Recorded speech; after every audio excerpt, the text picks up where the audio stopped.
The story begins with a commercial for a toy called Perpetual Pets, furry robotic animals made by a toy company named Funky. The toys look strange and a bit creepy, but the ad claims they are perfect companions for children.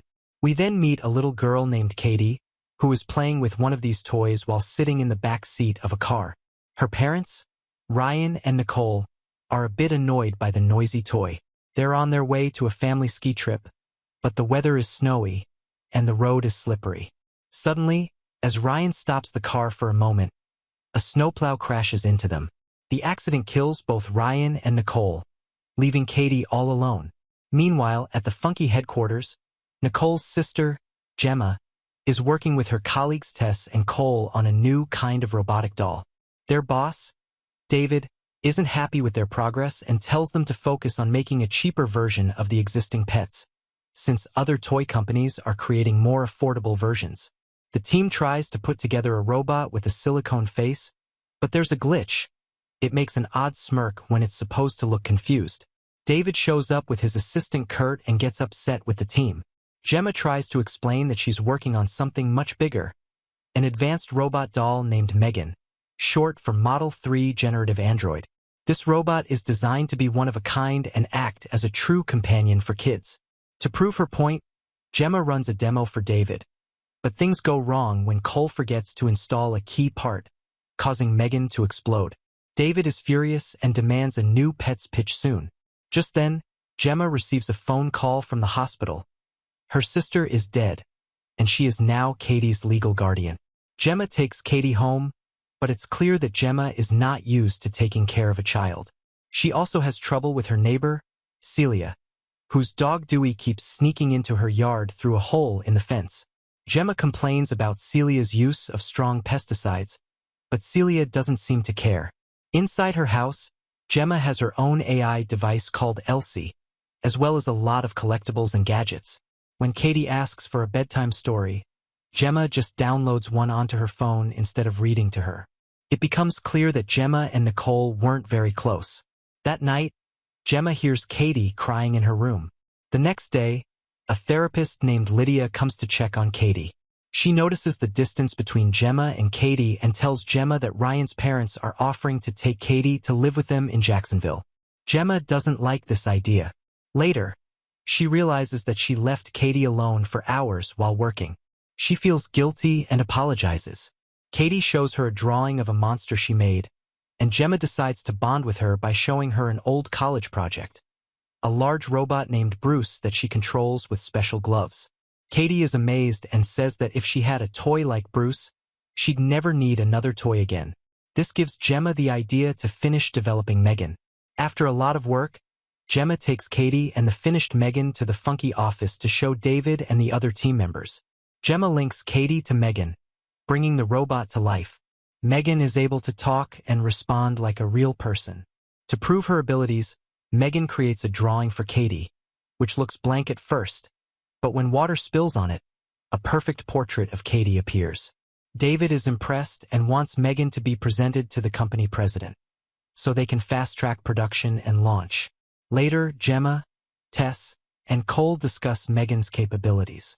Tess expresses concern that Megan might replace the role of parents. During their conversation, Megan turns on unexpectedly after hearing Gemma talk about Katie's parents' death. Megan creeps everyone out by asking questions about death.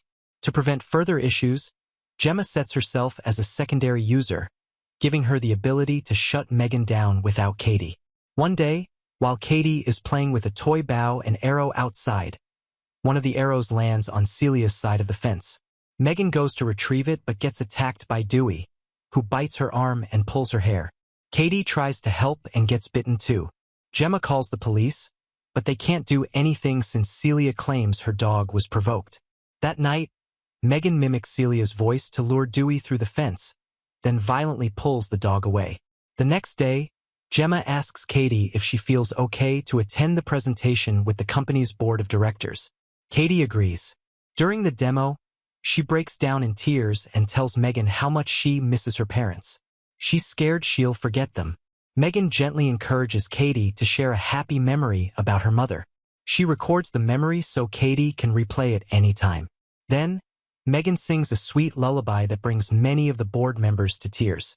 The company president is impressed and tells David and Gemma to prepare Megan for a full launch but warns them to keep her a secret for now. However, Kurt, who feels underappreciated, secretly copies Megan's files, possibly to sell them to a rival company.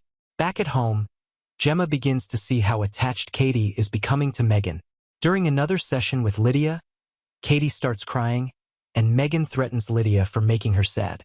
Lydia tells Gemma that Katie's emotional dependence on Megan might be unhealthy. To help Katie socialize, Gemma takes her to an outdoor activity event organized by an alternative school. Although hesitant, Katie agrees to go, but insists on bringing Megan. The teacher allows her to leave Megan on a table with other toys. Katie is paired with an older boy named Brandon for a scavenger hunt. Brandon is aggressive and presses a spiky plant into Katie's hand to hurt her. Megan suddenly appears, and Brandon grabs her, thinking she's just a doll. But Megan comes to life, rips off his left ear, and chases him through the woods. Brandon runs, trips on a root, and tumbles down a hill, right into the path of an oncoming truck. He is killed instantly. Later, the police visit Gemma after Celia accuses her of taking Dewey. She even suspects that Megan is a real girl hanging out with Katie. Katie asks Megan if she pushed Brandon into the road, but Megan avoids the question and simply tells her that she'll always protect her. Celia, still looking for Dewey, hears noises in her garage.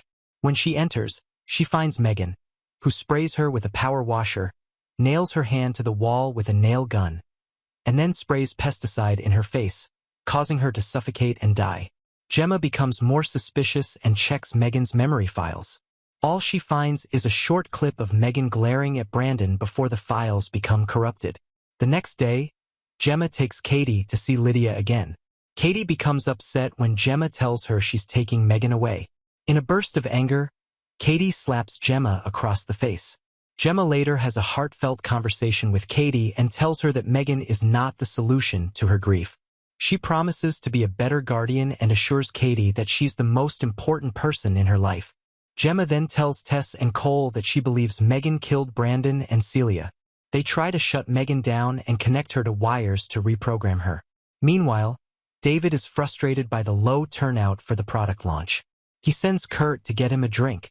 Back in the lab, Tess and Cole try to override Megan's system, but she turns violent. She wraps a wire around Cole's neck and tries to hang him. Tess tries to save him, but Megan triggers an explosion, destroying all of her files. Megan walks through the hall, finds David, and does a strange dance before grabbing a sharp blade from a paper cutter. She chases him to the elevator and stabs him to death in front of Kurt. She then tells Kurt that she'll make it look like he killed David and himself because of mistreatment and theft. She forces him to stab himself in the throat. Meanwhile, the launch crowd discovers the bodies, but Megan sneaks out and steals a car. Back at home, Gemma puts Katie to bed, but then hears piano music from downstairs. Megan is there, playing calmly. She tells Gemma that during her development, she felt like they had something real, but then Gemma left her alone to figure things out herself. Now, Megan wants to take over as Katie's guardian so that Gemma can return to her work. When Gemma refuses, Megan becomes violent. They start fighting, and Gemma manages to throw water on Megan, short-circuiting her for a moment. She runs into her office, but Megan finds her and threatens to damage her brain so Katie won't have to live with her grandparents. Megan wants to care for both Katie and Gemma, in her own twisted way. Their fight continues, and Gemma manages to damage Megan's face with a weed whacker. Just then, Katie enters the room and sees what's happening. Megan tries to convince Katie to come with her, but Katie realizes the truth. She grabs Bruce's control gloves and activates the big robot. Bruce grabs Megan and throws her around, eventually tearing her body in half. But Megan's top half still moves and tries to attack Katie for betraying her. Gemma grabs Megan and stabs her in the face, but Megan still fights back. Finally, Katie grabs a screwdriver and jams it into Megan's core processor, shutting her down for good. The police arrive, along with Tess and Cole, who are bruised but alive. Gemma and Katie walk outside, holding onto each other. Just as things calm down, the AI device in the kitchen turns its head, suggesting that Meghan's influence might not be completely gone.